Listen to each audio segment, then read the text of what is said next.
दुनिया में नास्तिकता बढ़ती जाएगी जिस मात्रा में नींद कम होती चली जाएगी। जिन मुल्कों में नींद जितनी कम हो जाएगी उन मुल्कों में नास्तिकता उतनी ही ज्यादा हो जाएगी। जिन मुल्कों में नींद जितनी गहरी होगी आस्तिकता उतनी ही ज्यादा होगी। लेकिन ये आस्तिकता नास्तिकता बिल्कुल अनजानी है, परिचित नहीं है, बेहोशी की है।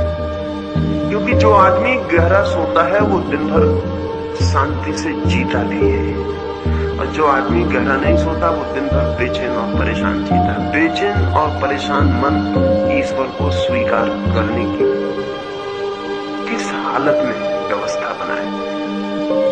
पीड़ित अतृप्त क्रोध से भरा मन इंकार करता है, अस्वीकार करता है। पश्चिम में जो निरंतर बढ़ती हुई नास्तिकता है उसके बुनियाद में विज्ञान नहीं है, उसके बुनियाद में नींद का अस्त व्यस्त हो जाना है।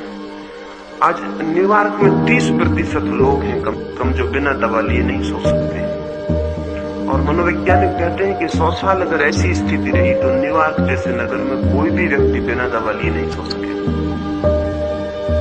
नींद एकदम खो गई है।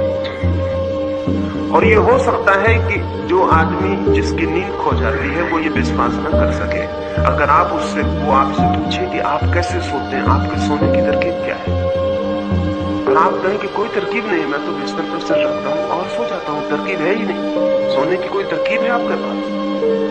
बस सिर रखते हैं और सो जाते हैं। तो वो कहे क्यों झूठ बोलते हैं? असंभव है ये बात। जरूर कोई तरकीब होगी जो मुझे पता नहीं, क्योंकि सिर तो मैं भी रखता हूँ तकिए पर, लेकिन सो नहीं पाता। तो झूठ कहते हैं आप। और एक वक्त आ सकता है, आज से 1000-2000 वर्ष बाद, भगवान न करे ऐसा वक्त आए, लेकिन लगता है ऐसा वक्त आ जाएगा जबकि स्वाभाविक नींद सभी की खो गई होगी। और तब लोग ये विश्वास न कर सकेंगे कि आज से 1000-2000 साल पहले लोग बस रात को बिस्तर पर सिर रखते थे। और वो कहेंगे कि ये कपोलकल्पित पुराण की बातें मालूम होती, ये बातें सच नहीं। ये हो ही नहीं सकता, क्योंकि जो हमें नहीं होता है वो किसी को कैसे हो सकता है, यही कठिनाई है। मैं आपको ये इसलिए कह रहा हूं कि आज से 3 या 4000 वर्ष पहले लोग इसी तरह आंख बंद करते थे और ध्यान में चले जाते थे। जितनी सरलता से आज आप सो जाते हैं और 2000 वर्ष बाद या आज भी न्यूयॉर्क में सोना मुश्किल है, बंबई में भी मुश्किल होता चला जा रहा है। आज नहीं कल द्वारका में भी मुश्किल होगा। ये वक्त के फासले की बात है और कोई कठिनाई नहीं है इसमें। तो आज हम विश्वास नहीं कर सकते हैं कि जमाना ऐसा भी रहा होगा कि आदमी ने सोचा कि ध्यान में जाऊं, बैठा आंख बंद की और ध्यान में चला। हम कहेंगे ये कैसे हो सकता है, क्योंकि हम भी तो आंख बंद करके बैठते हैं, कहीं नहीं जाते, विचार तो चक्कर ही लगाए रहते हैं, हम तो जा ही नहीं पाते। ध्यान भी प्रकृति के निकट आदमी के लिए इतना ही सरल था जितनी नींद प्रकृति के निकट जो आदमी है उसको सरल है। पहले ध्यान गया, अब नींद जाएगी, क्योंकि पहले वे चीजें जाती हैं जो चेतन है, फिर वे चीजें जाती हैं जो अचेतन है। और जिस ध्यान चला गया तो दुनिया करीब करीब अधार्मिक हो गई है, और नींद चली जाएगी तो दुनिया पूरी तरह अधार्मिक हो जाएगी। नींद से रिक्त पृथ्वी पर धर्म की कोई संभावना नहीं रह जाने वाली। आप कभी सोच ही नहीं सकते कि नींद से इतना संबंध हो सकता है। नींद से इतने गहरे संबंध हैं जिनका हिसाब लगाना मुश्किल है। व्यक्ति कैसा सोता है इस पर पूरा निर्भर है कि वो कैसा जिएगा। अगर वो नहीं सो पाता है तो उसका सारा जीवन अस्त व्यस्त हो जाएगा, सारे जीवन के संबंध उलझ जाएंगे, सब विषाक्त हो जाएगा, सब क्रोध से भर जाएगा। और अगर व्यक्ति गहरा सोता है तो उसके जीवन में एक ताजगी, एक शांति, एक आनंद का भाव बहता रहेगा। उसके संबंध में, उसके प्रेम में, उसके सारी चीजों में एक शांति बनी रहेगी। लेकिन अगर नींद खो गई तो उसका परिवार, उसकी पत्नी, उसका पति, उसका बेटा, उसकी माँ, उसका पिता, उसका शिक्षक, विद्यार्थी सब अस्त व्यस्त हो जाएंगे। क्योंकि नींद हमें अचेतन में वहां ले जाती है जहां हम परमात्मा के भीतर डूब जाते हैं। ज्यादा देर को नहीं डूबते। स्वस्थ से स्वस्थ आदमी भी सिर्फ गहरे में 10 मिनट के लिए पहुंचता है पूरी रात की 8 घंटे की नींद। 10 मिनट के लिए ऐसा क्षण आता है जब आप पूरी तरह डूब जाते हैं, जब सपना भी नहीं होता है, जब तक सपना चल रहा है तब तक नींद पूरी नहीं है, तब तक जागने और नींद के बीच में आप भटक रहे हैं। सपना जो है वो अर्ध निद्रा अर्ध जागृत स्थिति है। सपने का मतलब है कि आंख तो बंद है लेकिन आप सो नहीं गए, बाहर की दुनिया के प्रभाव अभी काम कर रहे हैं। दिन में जिनसे मिले थे अभी रात में भी सपने में उनसे मिलना जारी है। सपना बीच की जगह है और हम में से बहुत लोग नींद से तो टूट गए हैं, सपने में ही है, नींद तक पहुंचते ही नहीं। ये दूसरी बात है कि सुबह आपको याद ना रह जाता कि रात भर सपना देखा। लेकिन अभी अमेरिका में उन्होंने कोई 10 बड़े प्रयोगशालाएं स्थापित की जिनमें कोई 1000 आदमी आज 10 वर्षों से निरंतर प्रयोगशालाओं में सो रहे हैं जाके रात। उनका अध्ययन किया जा रहा है कि नींद क्या है। अमेरिका की उत्सुकता इस समय नींद में इतनी है और इसलिए ध्यान में भी है। इसलिए कोई महेश योगी या कोई भी जाके जिनका ध्यान से कोई भी संबंध नहीं, वो लोग भी जाके अमेरिका में कुछ भी ट्रिक्स की बातें कर दें कि राम राम राम राम जपो, तो लाखों लोग सुनने को उत्सुक है। वो नींद टूट गई है इसलिए वो ध्यान में भी उत्सुक है। वो सोचते हैं शायद इससे भी नींद आ जाए, शांति आ जाए। इसलिए ध्यान उनको एक तरह का ट्रैंक्विलाइजर से ज्यादा नहीं है। जब विवेकानंद ने पहली दफा अमेरिका में ध्यान की बात की तो एक डॉक्टर ने आकर विवेकानंद को कहा कि मुझे तो आपके ध्यान से बड़ा आनंद आया, ये तो बिल्कुल नॉन मेडिसिनल ट्रैंक्विलाइजर है, बिना दवा की नींद की दवा, नॉन मेडिसिनल ट्रैंक्विलाइजर। दवा भी नहीं है और नींद भी आ जाती तो बहुत ही अच्छा है। अमेरिका में जो आपके योगियों का प्रभाव पड़ रहा है उसका कारण योगी नहीं है, उसका कारण वहां नींद का खो जाना और कोई कारण नहीं। वहां नींद एकदम खराब हो गई और नींद खराब हो गई तो पूरा जीवन बोझिल और उदास और तनाव से भर गया। इसलिए ट्रैंक्विलाइजर्स का निरंतर बढ़ता हुआ रूप सामने आ रहा है। किसी तरह नींद कैसे लाई जा सके।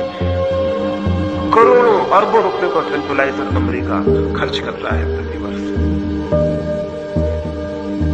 10 बड़ी लेबोरेटरीज बना के वहां 1000 लोगों को निरंतर सुलाया जा रहा है। सोने के पैसे दिए जा रहे हैं, सोने का रात भर उनको पैसा होता है क्योंकि रात भर उनकी नींद को कई तरह की तकलीफें दी जाती हैं। सब तरफ इलेक्ट्रोड लगे रहते हैं बिजली के, पूरे हजारों वायर लगे रहते हैं शरीर में, सब तरफ से जांच चलती रहती है कि उनके भीतर क्या हो रहा है। एक सबसे अद्भुत जो घटना उन प्रयोगों में आई है वो ये है कि करीब करीब आदमी रात भर सपने देखता है। वो आदमी भी जो सुबह कहता है कि मैंने कोई सपना नहीं देखा।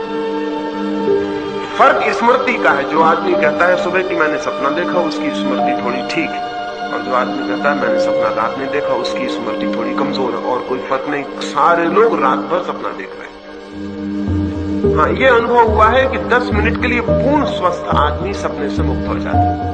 सपने अब जांचे जा सकते हैं क्योंकि हमारे मस्तिष्क की जो नसें हैं वो चलती रहती हैं। जब सपना बंद होता है तो वो बंद हो जाती है। उनके बंद हो जाने से मशीन खबर दे देती है कि गैप आ गया, अब ये आदमी सपना भी नहीं देख रहा है, ये इधर विचार भी नहीं कर रहा है, सपना भी नहीं देख रहा है, ये आदमी कहीं खो गया।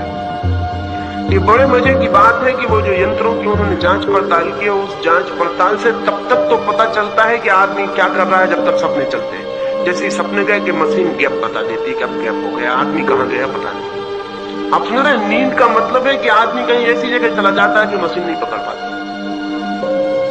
उसी गैप में आदमी परमात्मा में प्रवेश कर जाता है। वो जो अंतराल बीच का जो खाली जगह है जो मशीन नहीं पकड़ती, मशीन इतनी खबर देती है कि यहां तक पकड़ा, फिर इसके बाद आदमी कहीं खो गया, फिर 10 मिनट के बाद पकड़ शुरू होगी। 10 मिनट आदमी कहां था ये बताना मुश्किल। इसलिए आज अमेरिका का मनोवैज्ञानिक कहता है कि नींद सबसे बड़ा रहस्य, और नींद सबसे बड़ा रहस्य असल में परमात्मा के बाद नींद ही रहस्य है और कोई रहस्य नहीं। सबसे ज्यादा मिस्टीरियस। आप रोज सोते हैं लेकिन आपको कुछ भी पता नहीं कि नींद क्या है।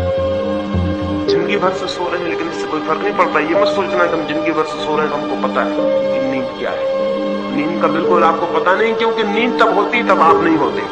ध्यान रखना, जब तक नींद नहीं होती तब तक आप होते हैं। इसलिए आपको वहीं तक पता है जहां तक मशीन को पता है। जहां तक मशीन बताती है कि हाँ अभी सपना चल रहा है, वहां तक आपको भी पता हो सकता है। क्योंकि उस गैप में, उस रिक्त स्थान में जहां मशीन चुप हो जाती और कह देती बस हमारे बस के बाहर हो गई ये बात, कि आदमी कहीं चला गया जहां हम नहीं पहुंचते, वहां आप भी नहीं पहुंचते, क्योंकि आप भी एक मशीन से ज्यादा नहीं। उस गैप में आप भी नहीं पहुंचते। इसलिए नींद एक रहस्य है जहां हमारी कोई पहुंच नहीं। इसलिए नहीं है कि हम ही मिट जाते हैं तभी नींद आती है। और इसलिए जितना अहंकार बढ़ता जाता है उतनी नींद कम होती जाती है। अहंकारी आदमी को नींद खत्म हो जाती है, क्योंकि अहंकार कहता है कि मैं 24 घंटे, कहता है मैं उठता है तो कहता है मैं, चलता है तो कहता है मैं, सड़क पर निकलता है तो कहता है मैं। वो 24 घंटे मैं इतने ज्यादा कहता है कि जब नींद के वक्त मैं छोड़ने का समय आता है तब वो मैं को नहीं छोड़ पाता। नींद उसके बाद आती, नींद असंभव, मैं को रहते नींद असंभव है। और मैंने कल आपसे कहा कि मैं के रहते परमात्मा में प्रवेश असंभव। नींद और परमात्मा में प्रवेश बिल्कुल एक सी बात है। फर्क इतना ही है कि नींद बेहोशी में प्रवेश और ध्यान होश में प्रवेश, लेकिन ये फर्क बहुत बड़ा है। हजारों जन्मों तक नींद में आप परमात्मा में प्रवेश करते रहेंगे, लेकिन इससे आपको परमात्मा का कोई पता नहीं चलेगा। लेकिन एक क्षण भी अगर आप ध्यान में प्रवेश कर गए परमात्मा में, उस जगह पहुंच गए जहां नींद में हजारों बार पहुंचे, लाखों बार पहुंचे, तो आपकी जिंदगी पूरी बदल जाएगी। और मजे की बात यह है कि जो व्यक्ति एक बार ध्यान में प्रवेश कर जाता है उस शून्य में जहां नींद ले जाती है, उसके बाद वो नींद में भी कभी बेहोश नहीं रहता। मुझे कृष्ण ने गीता में कहा है कि जब सब सोते हैं तब भी योगी जागता है उसका निकाल। जब सब सो जाते हैं तब भी वो जागता है। इसका मतलब ये नहीं कि योगी नहीं सोता है, योगी से बढ़िया कोई भी नहीं सोता है। योगी जैसा सोता है वैसा कोई सोता ही नहीं, लेकिन फिर भी उसकी निद्रा के उस गहराई में भी उसका एक तत्व जो ध्यान प्रवेश हो गया है उसका, वो जागा रहता है।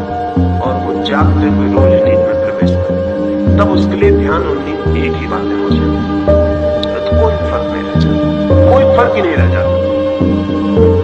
तब वो नींद में भी होश से ही प्रवेश करता है। एक बार ध्यान से कोई भीतर चला जाए फिर वो कभी भी